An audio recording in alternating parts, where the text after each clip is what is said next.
옆분과 인사하십시다. 웃으면서 삽시다. 한 번 더 하십니다. 웃으면서 살겠습니다. 웃으면서 살겠습니다. 위대한 사람을 만나서 독대한다는 건 영광과 특권입니다. 투자의 귀재로 불렸던 워런 버핏이라고 하는 사람이 있어요. 그런데 그 워런 버핏이라고 하는 그 사람과의 점심 식사가 아주 유명한 일화로 남아 있어요. 해마다 이 워런 버핏이라고 하는 사람이 단둘이 나누는 식사 점심 가격이 경매에 붙여서 나오는 거예요. 우리하고 조금 달라요. 우리는 대접해 줄 수도 있고 또 대접받을 수도 있고, 그런데 이 워런 버핏이라고 하는 사람은 점심 식사를 하려고 하면 그 경매에 참여를 해야 됩니다. 그래서 그 경매에서 입찰이 되고 당첨이 되면 워런 버핏이라고 하는 이 투자의 귀재라고 하는 사람과 점심 먹으면서 그에게 꼭 하고 싶었던 질문이나 그리고 또 그 대화 중에서 나오는 지혜를 얻을 수 있는 중요한 시간들을 얻게 되는 겁니다. 그 1시간 아니면 2시간 그 사람과 식사를 하면서 인생에 큰 반전이 있겠냐 싶겠지만, 세계의 많은 사람들은 이 워런 버핏이라고 하는 사람과 식사하기 위해서 다 경매에 입찰 가격을 매기는데 그건 효과가 엄청나고 엄청 비싸다고 하는 거예요. 특히나 경매에 입찰한 그 경매에 나온 돈들은 그냥 쓰여지는 것이 아니라 글라이드 재단으로 보내져가지고 노숙자나 약물 중독자나 또 빈곤층에 있는 사람들에게 쓰이게 됩니다. 그러니까 내가 그 워런 버핏이라고 하는 사람하고 식사를 해서 많은 돈을 지불했다 하더라도 허튼 곳에 쓰이지 않고 가난한 사람들 빈곤층에 쓰여지니까 나름대로 기부한다는 보람도 있게 되는 거예요. 이제는 이제 워런 버핏이라고 하는 사람이 나이 때문에 점심 경매는 없어졌지만 한때 마지막 2022년 그 사람이 점심 경매 가격이 얼마였느냐면 미하로 1,900만 달러. 미아는 우리가 얼마인지 잘 셀 수가 없으니까 미아 1,900만 달러면 우리나라 돈으로 227억 정도 된다고 해요. 놀라지도 않아. 300억이 되든 400억이 되든 나하고 상관이 생각해 보세요. 여러분, 우리가 점심 식사 잘하면 얼마 할 것 같아요? 우리 전교인 식사 다 해도 100만 원 남지? 그죠? 그런데 워런 버핏이라고 하는 그 사람하고 그것도 한 끼, 점심 한 끼 식사하는데 그 경매에 낙찰한 가격이 227억이야. 놀래는 튜닝 좀 해봐요. 그래도 한번 해야지. 왜냐하면 여러분 이해는 해요. 왜냐하면 227억이면은 이게 뒤에 공이 몇 개 붙는지를 여러분들이 상상이 안 가는 거예요. 왜 1억만 해도 하는데 227억이니까 대단히 감이 안 가는 거예요. 그러니까 어마어마한 거예요. 그런데 이 엄청난 돈을 지불하고서라도 앞다퉈 워런 버핏과 독대할 수 있는 자리를 위해서 전 세계 많은 사람들이 여기에 경매에 참석을 한다는 겁니다. 대가의 한마디로 1시간 동안 나의 인생이 바뀔 수 있고 그 사람이 쌓았던 평생의 지혜 그리고 그 사람과의 인맥을 통하여 가지고 내가 앞으로 살아갈 때 큰 자산이 될 수 있다는 생각 때문에 많은 사람들이 그 점심 경매에 참석을 하게 되는 거예요. 이토록 우리 인생에 있어서 사람들 중에서도 대가를 만난다고 하는 것은 너무 중요한 사건입니다. 저는 우리 교인들이 여러분, 우리 교인들 한 사람 한 사람들이 이 땅 살아갈 때 이런 인생의 대가들을 만나가지고 여러분 삶 속에서 인생의 가치가 있고 보람이 있길 주의 이름으로 간절히 축원합니다. 그래서요, 사람을 만나는 사람을 보면 그 사람의 부류를 알 수 있다고 그랬어요. 그러니까 좋은 사람들을 될 수 있으면 많이 만나고, 의로운 사람들을 많이 만나고, 지혜로운 사람들을 많이 만나고, 신앙 좋은 사람들을 자꾸 많이 만나세요. 그렇게 되면 여러분 삶 속에 있어서 삶은 점점점 향상되는데 질이 향상될 수밖에 없어요. 할렐루야. 이게 사람을 만나도 이렇게 달라지는데, 오늘 본문에 보니까 여호수아는 사람이 아닌 하나님을 독대하고 있습니다. 하나님과 단둘이 만나게 된다고 하면 과연 하나님은 무슨 말씀을 하실까? 이번 주 한 주 말씀을 준비하면서 그런 생각을 해보았습니다. 내가 만약에 하나님과 단둘이 지금 만나고 있다고 하면 하나님은 나에게 무슨 말씀을 하실까? 나는 또 하나님한테 어떤 말을 하나님 앞에 드릴 수 있을까? 드릴 말씀은 많죠. 그러나 하나님이 나에게 무슨 말씀을 하실까? 그런 말씀을 생각하면서 묵상을 하면서 이 말씀을 준비를 했어요.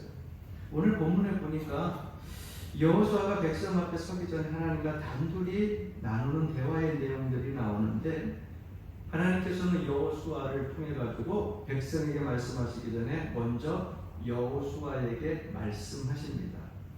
그 이유가 뭘까요? 그 이유는 여호수아가 이스라엘 백성들을 이끌어가는 리더자이기 때문에 여호수아가 준비되어야 이스라엘 백성들이 그 일곱 족속이 살고 있는 하나님의 약속의 땅 가나안 땅을 들어갈 수 있기 때문에 하나님께서는 이 여호수아에게 반드시 가르쳐 주어야 될 사람들이 있었습니다. 그래서 하나님이 여호수아를 먼저 만나십니다. 만나셔가지고 무슨 말씀을 하셨느냐? 첫 번째로 믿음을 확인하십니다. 목사님 오늘 말씀 읽어보니까 3절부터 9절까지 믿음이라고 하는 단어가 나오질 않는데요. 왜 믿음이라고 얘기하십니까? 제가 왜 믿음이라고 얘기하냐면 여호수아가 백성들을 이끌고 요단강을 건너서 가나안 땅에 가서 일곱 족속을 물리치고 그것도 전쟁을 통하여서 그 땅을 차지하고 분배하려면 반드시 필요한 것이 뭐냐? 바로 하나님께서 우리에게 말씀하신 그 말씀이 이루어진다는 믿음이 있어야 돼요. 일곱 족속과 싸워가지고 이긴다는 확신의 믿음이 있어야 되거든요. 여러분 보십시오. 이거 믿음이 없게 되면, 확신이 없게 되면요, 요단강을 건널 용기도 없을 뿐더러 일곱 족속과 싸울 용기도 없어지는 거예요. 그럼 중간에 포기하게 되면, 리더자가 포기하게 되면 백성들은 더더구나 그러지 않아도 원망하고 불평하고 툭 하면 애국으로 돌아가자고 이야기를 하는데, 그 가나안 그 땅을 바로 앞에 두고 되돌아갈 수 있는 상황도 생길 수가 있어요. 그래서 믿음은 중요한 거예요. 여호수아에게 있어서 가장 필요한 것은 뭐예요? 확신이에요. 믿음입니다. 어떤 믿음입니까? 하나님이 우리와 함께 하심으로 이 강을 건널 수 있다라고 합니다. 하나님이 이미 우리 조상 4대전에 아브라함에게 약속하셨던 그 말씀대로 일곱 족속을 몰아내고 이 땅을 우리가 기업으로 물려받을 수 있다고 하는 믿음, 일곱 족속과 싸워서 승리할 수 있다고 하는 이 믿음, 이 모든 것을 이룰 수 있다고 하는 믿음, 이 믿음이 필요한 거예요. 그럼 그 믿음이 어디서 나오느냐? 오늘 3절과 6절 말씀에 보게 되면 하나님은 여호수아 단둘이 만나면서 그에게 말씀하십니다. 3절 말씀 보게 되면 내가 모세에게 말한 바와 같이 너희 발바닥으로 밟는 것은 모두 내가 너희에게 주었노니 말씀하고 있고요. 6절 말씀에 보게 되면 강하고 담대하라. 너는 내가 그들의 조상에게 맹세하여 그들에게 주리라 한 땅을 이 백성에게 차지하게 하리라. 할렐루야. 여러분 이 말씀을 보면서 여러분 뭔가 다르다는 것을 느끼셨어요? 하나님은 지금 이스라엘 백성들이 이 땅에 들어갔어요? 안 들어갔어요? 들어가지도 않은 땅을 이미 뭐라고요? 주었다. 이렇게 과거형으로 말씀하고 있어요. 그러니까 이스라엘 백성에게서는 하나님의 말씀이 미래형이에요. 우리에게 주어지는 말씀도 하나님께서 주시는 말씀들이 미래형이 앞으로 되어질 것이다. 이렇게 주어지는데 하나님은 우리에게 말씀하실 때 미래형이 아니라 과거형으로 말씀하신다는 거예요. 우리는 이미 주었다 그러니까 이제 가서 얻어야 된다 해서 미래를 생각하는데 하나님이 이미 주었다니까 뭐예요? 이미 누구의 것이에요? 하나님 편에서 봤을 때는 이미 우리의 것이라는 거예요. 하나님마저도 미래형으로 너희가 그곳에 가서 전쟁을 하게 되면 승리하게 될 것이다. 7 족속을 몰아내게 될 수도 있을 것이다. 만약에 이렇게 미래형으로 얘기했다고 하면 여러분 여호수아 마음에 확신이 생길까요? 하나님도 미지수야.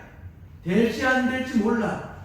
강을 건너가 봐야 알고요. 7 족속과 매일 싸워봐야 하는 거예요. 그런데 하나님은 그렇게 말씀하시지 않았어요. 이미 그 땅을 너희에게 주었다. 과거형이에요. 그냥 말씀 믿고 들어가기만 하면 되는 거예요. 그래서 이 여호수아에게 굳건한 믿음을 가지고 흔들리지 아니하고 하나님 말씀에 순종하면서 가나안 족속을 향하여서 가나안 땅을 향하여서 갈 수 있도록 믿음을 먼저 확인하시는 겁니다. 여러분 기억하십시오. 우리가 무슨 일을 시작을 할 때에 그냥 막연하게 내 마음에 그저 그냥 갑자기 생각이 났다고 해서 막 시작하지 마시고 충분한 기도를 하고 하나님과 돕게하는 시간들을 갖고 그리고 여러분 그 일들을 시작할 수 있기를 바랍니다. 가끔 종종 교회 성도들이 목사님 그리고서 와가지고 이야기하는 거 보면 일은 먼저 저질러 놨어요. 죄송해요. 저질러 놨다니까 조금 단어가 그런데 일은 먼저 벌려놨어요. 벌려놨는데 내 뜻대로 안 돼. 내가 생각한 대로 순탄하지가 않아. 그래서 와서 기도해달라고 이야기하는 분들이 종종 있어요. 그럴 때 가끔 안타까운 마음이 있어요. 제가 그래요. 기도하고 시작하셨어요. 하나님하고 독대하고 단둘이서 대화 나누시고 시작했어요. 대부분의 많은 신앙인들이 착각을 합니다. 내가 그냥 이것저것 그냥 하면 하나님이 무조건 도와주실 것이라고. 왜? 나는 하나님의 자녀니까. 천만의 말씀 착각하지 마세요. 일 먼저 벌려놓지 말고 내가 이 일을 시작하기 전에 하나님과 단둘이서의 독대의 시간을 가지시오. 그것은 뭐예요? 기도하는 거예요. 기도하면서 하나님께로부터 응답받고 그 마음에 확신이 생기는 믿음이 생겼을 때 시작하면 그 길은요 확실한 열매를 거둘 수밖에 없다고 하는 겁니다. 그렇다고 믿음이 100% 의심 없이 흔들리지 않는다는 것은 아니에요. 사람이 시작한 일인데 왜 두렵지 않겠어요? 왜 떨리지 않겠어요? 중간에 왜 의심이 생기지 않겠어요? 이상하다. 내 마음에 믿음에 확신이 생겨가지고 기도하다가 은혜 가운데 시작했는데 왜 그럴까? 그러나 여러분 제가 종종 나침반 얘기를 여러분들에게 하는데 여러분 나침반은요 가만히 보게 되면 항상 그 붉은색 바늘이 어느 쪽으로 가 있냐면은 북쪽으로 가 있어요. 북쪽. 남쪽이라 그러려 그랬지. 우리나라 남쪽이라. 붉은 바늘이 어디가 있다고요? 가르쳐 줬잖아요. 어느 쪽으로 갔다고요? 북쪽으로. 근데 여러분 그 나침반을 보게 되면 물에 던져요. 물에 던져서 물에 푹 담가놓으면 나침반이 빨간 바늘이 어디 가게요? 사람은 단순하게 살아야 돼. 어디 가요? 북쪽으로 가진 물에 빠진다고 해서 남쪽으로 가나? 그런데 그걸 물에 꺼내가지고서 다시 한번 또 그 젖은 그 나침반을 보세요. 그럼 나침반 끝은 어디로 가 있느냐? 항상 북쪽이에요. 그러니까 제가 아무리 얘기를 해도 나침반의 붉은색 바늘은 어느 쪽? 북쪽. 그런데 북쪽으로 하는데 특징이 하나 있어요. 여러분 나침반 보셨죠? 요즘에는 잘 안 보죠. 나침반 보면은 나침반이 탁 하고 가만히 있어야 아니면 흔들려요. 자세히 보신 분들은 알 거예요. 나침반은 항상 흔들려요. 이쪽으로 돌고 저쪽으로 돌던 가서 탁 이렇게 해가지고 탁 쓰는 게 아니라 끝에 바늘이 계속 그쪽에서 흔들려. 우리의 믿음도 마찬가지예요. 기도하고 확신을 가지고 일은 시작했지만 중간에 왜 사람이 두려울 수도 있고요. 의심도 될 수 있고.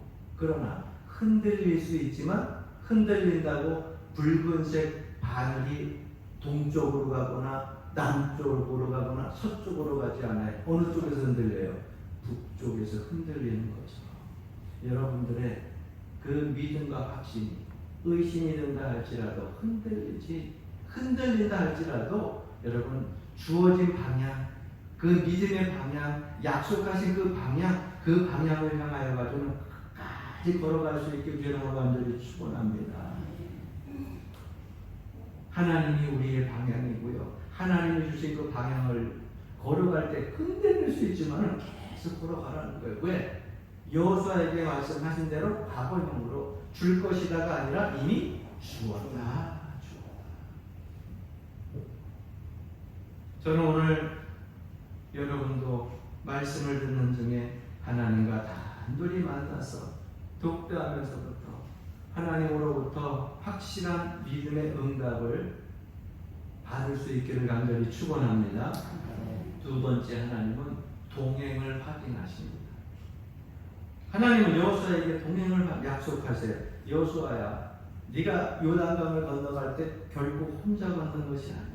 네가 백성들을 이끌어갈 때 너 혼자서 백성을 이끌어간다고 생각하지 마라.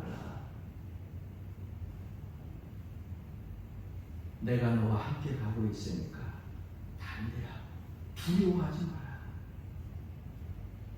물을 건너가다가 혹시라도 이 끊겨진 물이 확 덮쳐가지고 우리를 다 수장시키지 않을까 염려하지 마라. 사탄이 주는 생각이다.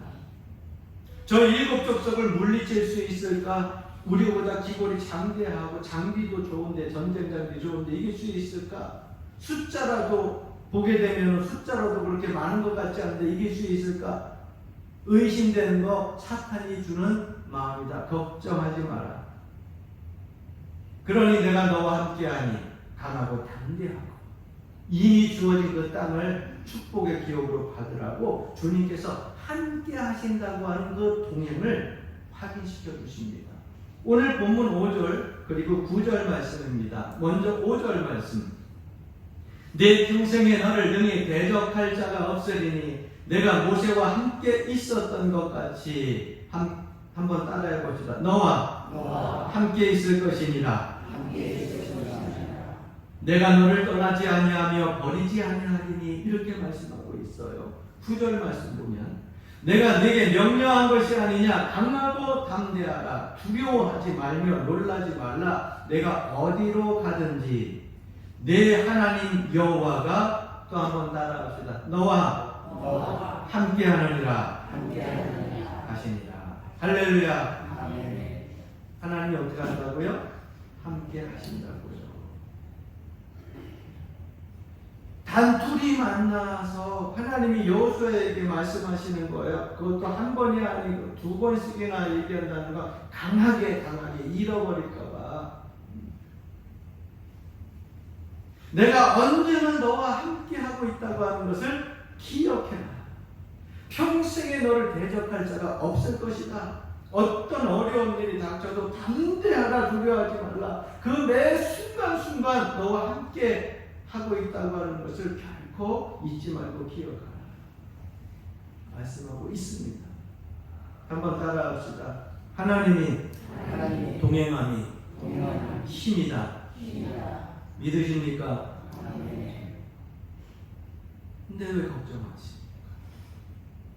왜 두려워하시고 왜 의심하십니까?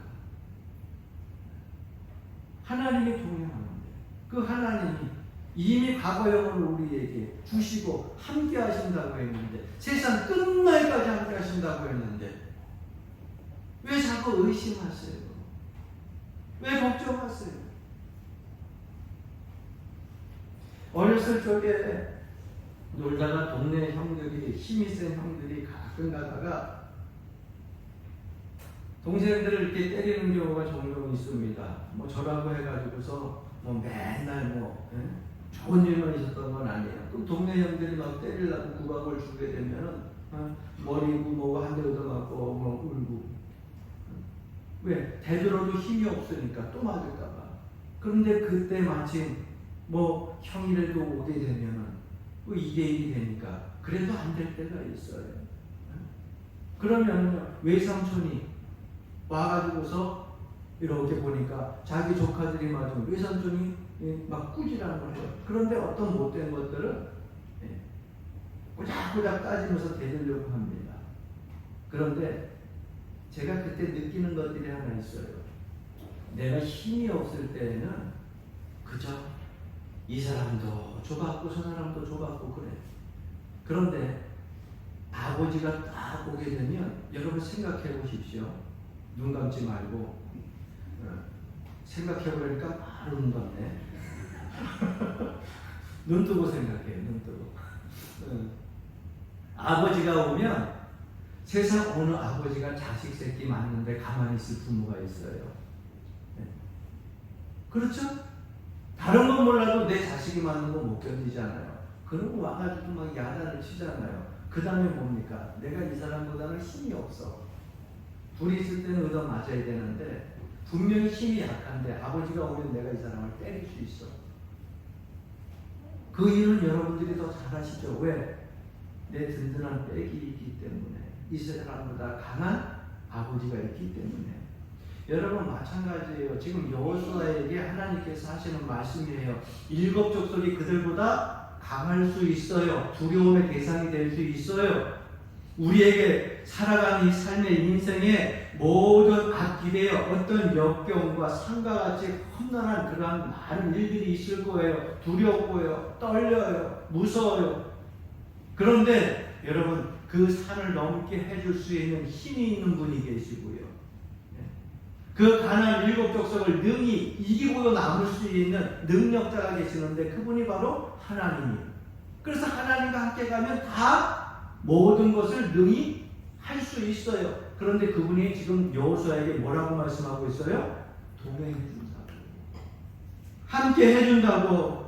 내 평생에 네 대적할 자가 없도록 너와 항상 함께 할 거니까는 두려워하지 말라. 두려워하지 말라. 걱정하지 말라. 말씀하고 있는 거예요.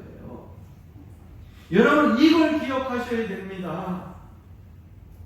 잃어버리지 말고 기억하세요. 내가 하나님을 잃어버린 것이지 하나님은 항상 우리와 함께 하신다고 하는 것을 잃어버리지 마세요. 아이들이 막 부모가 안 보이면 엉엉 웁니다. 그러다가 있다가 뒤에 있다 엄마가 아빠가 야 여기 있다 후루루 후루루 그러면은 이렇게 보니까 내 눈에 안 보였는데 엄마가 여기 있었네. 아빠가 여기 있었네. 그럼 하고 금방 웃잖아요. 왜? 안심이 되니까. 우리가 신앙생활 할 때 자꾸 절망하고 낙심하는 이유가 뭐예요? 가다가 자꾸 넘어지고 아파하는 이유가 뭡니까? 하나님은 나를 계속 등 뒤에서 옆에서 나를 보고 함께 동행하고 있는데 우리는 하나님을 바라보지 아니하고 자꾸 엉뚱한 것만 계속 바라보면서 하나님이 나와 동행하고 있지 않다고 원망하고 불평하면서 사니까 삶이 힘든 거예요. 내가 아무리 평탄한 길을 걸어도 그 길에 하나님이 함께 하지 않는다고 하면 그 길은 가장 위험한 길이 됩니다. 내가 지금 세상 사람들이 봤을 때 가장 위험한 길을 걷고 있다 할지라도 그 길에 하나님이 함께하고 계신다고 하면 그 길은 나의 삶 속에 있어서 가장 안전한 길임을 믿으시기를 바랍니다. 존 오트버거라고 하는 사람이 물 위를 걸으려면 단순하게 믿어라 이러한 책을 썼는데 거기에 이런 말을 합니다. 예수님 없는 배 안보다 예수님 계신 파도 위가 더 안전하다. 11명의 제자가 예수님 멀리서 바라보면서 배 안이 안전하다고 생각하고 배 안에 앉아 있었지만 풍랑이 일게 되니까 아무 소용이 없어요. 베드로는 그 배 안보다 예수님 함께하는 파도위가 더 안전할 것이다 생각하고 주님이시면 나로 뛰어내려 걷게 하옵소서. 그래 내게 오라.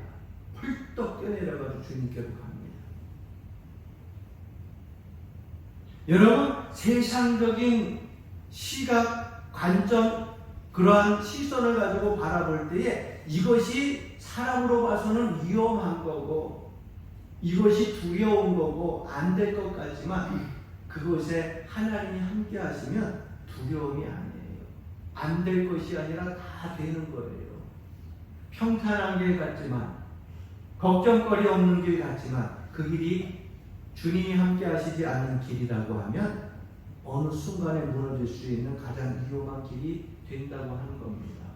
그러므로 믿음이 있는 그리스도인들이 가장 중요하게 여겨야 될 것은 지금 주님과 동행하고 있느냐, 주님과 동행하고 있지 않느냐, 그것이 가장 중요한 거예요. 골리앗 앞에 다윗이라고 하는 소년이 물맷돌 몇 개 들고 나가가지고 싸우는데 여러분 생각해 보십시오. 그 누가 다윗이 이길 거라고 생각을 합니까? 그 시대에 모든 이스라엘의 장병들도 다 무서워가지고서 그곳에 나가지 않았는데 어린 소년이 물맷돌 몇 개 들고 나가는 거 아니에요.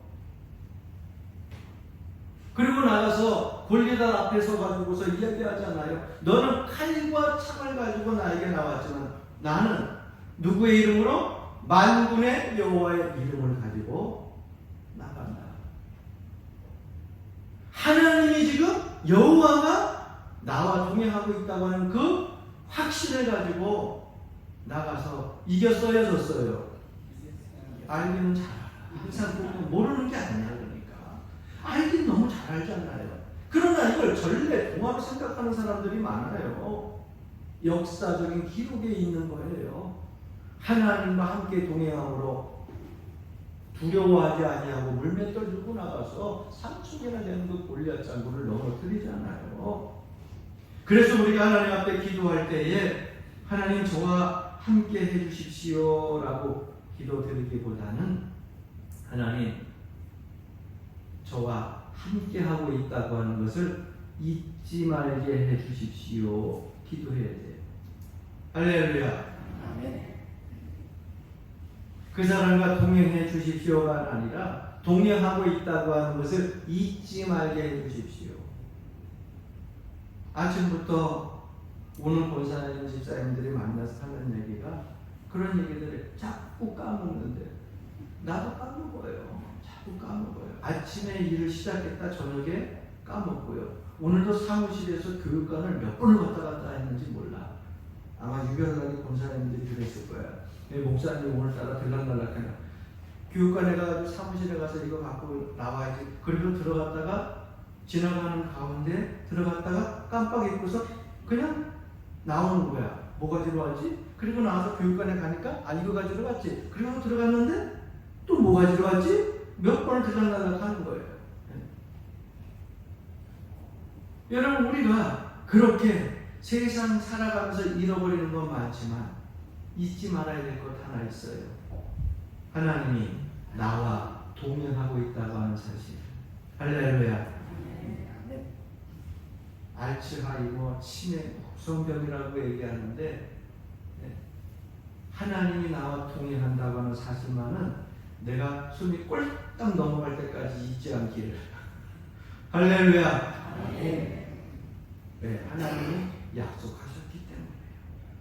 세 번째, 말씀을 확인하십니다. 여러분들에게 한 가지 일화를 말씀드리고 질문을 좀 해보려고 해요. 여러분들이 어느 큰 물이 막 넘실넘실 흐르는 강가 위에 언덕 위에 서 있습니다. 당장이라도 집어삼킬 것 같은 그냥 홍수같이 큰 흙탕물이 흘러내려가고 있어요. 그 강 옆에 커다란 팻말이 있습니다. 거기에 이렇게 써 있어요. 절대로 들어가지 마십시오. 빨간 글씨로 아주 정자로 크게 딱 써놨어요. 그런데 그 팻말 옆에서 한 사람이 무릎을 꿇고 기도합니다. 신기도하는 거예요. 하나님, 이 강에 들어갈까요? 말까요? 말씀해 주셔야 됩니다. 하나님 음성으로 제게 똑똑하게 들리게 말씀해 주셔야 됩니다. 한참을 기도하고 간절히 기도하고 애쓰며 기도하고 땀 흘리며 기도합니다. 그런데 하나님이 또 말씀을 안 하셔요. 한참을 기도하다가 이 사람이 자리에서 딱 일어나가지고 하는 얘기가 하늘을 향해서 이야기합니다. 말씀도 안 해주시는 하나님 앞으로 내가 어떻게 믿고 따르겠습니까? 하나님 안녕히 계십시오. 나는 이제 믿음 생활 안 하고 하나님을 믿지도 않겠습니다. 다시 하나님을 찾을 일은 없을 것입니다. 그리고 그 자리에 툭툭 털고 일어나서 갔습니다. 여기서 제가 질문하려고 해요. 다 잘하셔야 돼요. 이 사람에게 하나님이 말씀하셨습니까? 안 하셨습니까? 생각해 보세요. 했다고 하는 사람, 네. 했다고 하는 사람, 네.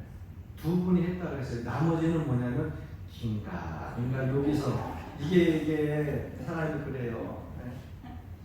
가만히 있으면 중간이라 간다고 틀리지는 말아야지. 그러나 여러분, 실패는 성공의 어머니예요. 모르는 거는 질문해야 알게 되는 거고요. 우선은 말씀하셨습니다, 안 하셨습니다 그러면 그리스도인들은요, 둘 중에 하나 선택해야 돼.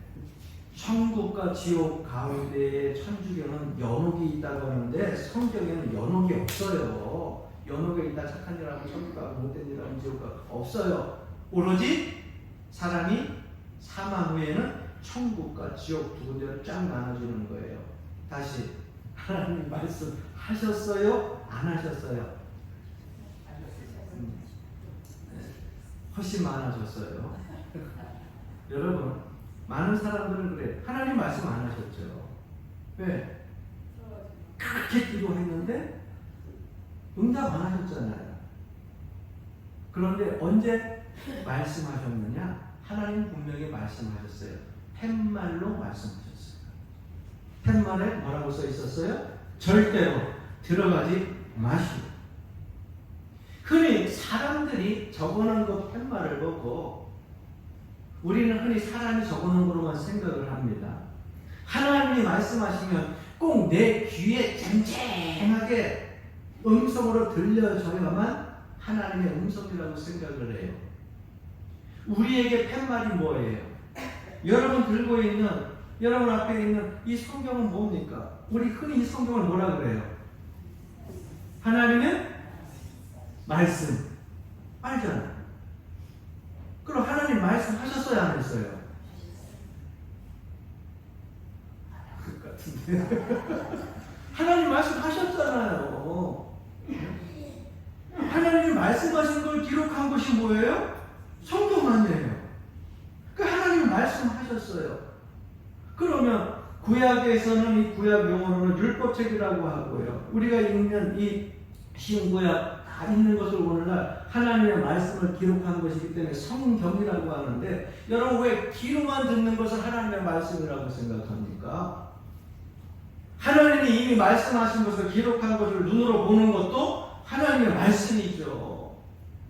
그러니까 팻말로 절대 들어가지 마십시오. 하나님은 이미 이 사람에게 기도하기 전에 보여줬잖아요. 들어가면 돼요? 안 되죠, 안 되죠.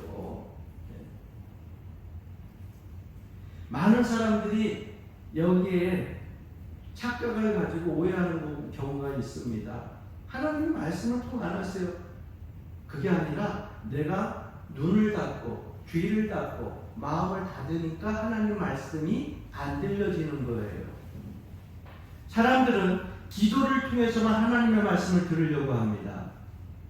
왜? 성경에 있는 것들, 이 시간들이 자기에게 있어서 불편해요. 여러분 성경을 그러나 매 순간순간 매일매일 여러분들이 시간을 할애해서 하나님의 음성을 들으려면 읽어야 돼요. 묵상해야 돼요. 세상 일들은 즐거워서 하면서 왜 하나님께서 나에게 주신 생명의 말씀을 안 읽고 일주일도 가고 한 달도 가고 몇 년도 그냥 갑니까?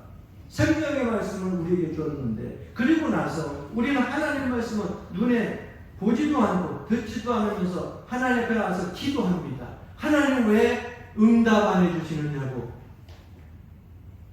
그럼 하나님은 답답한 거예요. 하나님은 매일 너에게 말씀하고 매일 너에게 들려주는데 네가 안 읽으려고 하고 안 들으려고 한 거지. 그리고 자기의 방법대로 하나님의 음성을 들려달라고 이야기하는 거예요.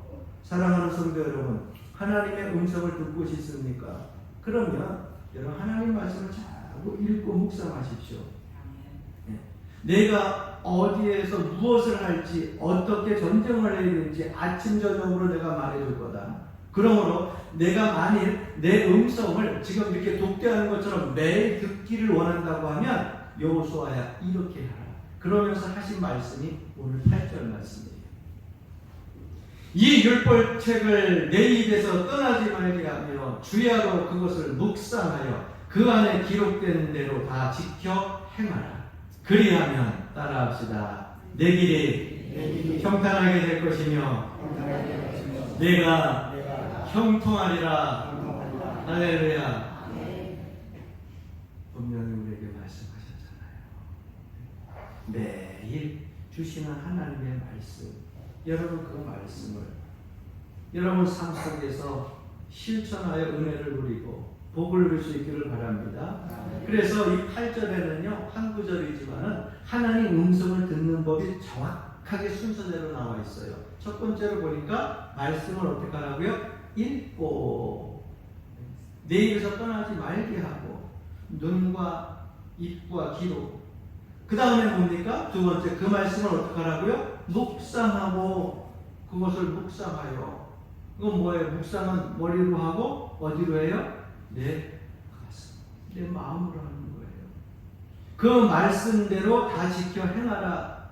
손과 발이 지켜 실천해야 된다는 거예요. 그러면 결과물이 나와요. 그리하면 내 길이 어떻게 될 것이다? 평탄하게 될 것이다. 그리하면 내가 형통하리라. 할렐루야. 오늘 여호수아에게 하신 말씀은 우리에게 주시는 말씀인 줄로 믿습니다. 하나님의 약속을 의심하지 마시고 신뢰하시기 바랍니다.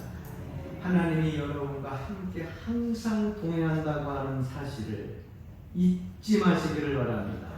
말씀을 날마다 주야로 읽고 묵상하여 순종하면서 살아서 여러분들의 길이 평탄하고 여러분들의 길이 형통하기를 주님의 이름으로 간절히 축원합니다.